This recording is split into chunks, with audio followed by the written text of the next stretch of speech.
ஒருவராலும் உங்களை ஒன்றும் செய்ய முடியாது. உங்களுடைய விடுதலை நிரந்தரமான விடுதலையாயிருக்கு. ஆமென்.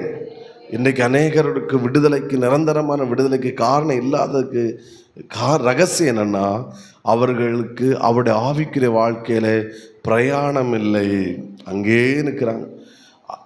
20 வருஷத்துக்கு முன்னாடி உள்ள அதே கைத்தட்டு, அதே அந்நிய பாஷை, ஸோ அதே சேரு, அதே இடம், ஸோ அதே உறக்கம்.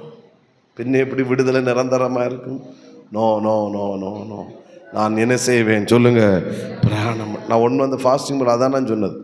அது நடக்கணும், இது நடக்கணும் என்பது ரெண்டாவது இருக்கட்டும். ஆமாம், உங்களுடைய ஏக்கம் எதுவாக இருக்குன்னா, அந்த ப்ரேயரில் என் ஆவிக்குரிய வாழ்க்கை பல மடங்கு முன்னேற்றத்திலே கர்த்தர் கொண்டு வந்திருக்கணும். ஆமென். பரிசுத்தமாக இருக்கிறவன் அப்படியே இருக்கட்டும் ஆண்டவர் சொல்லலை. பரிசுத்தமாக இருக்கிறவன் என்ன செய்யட்டும்? இன்னும்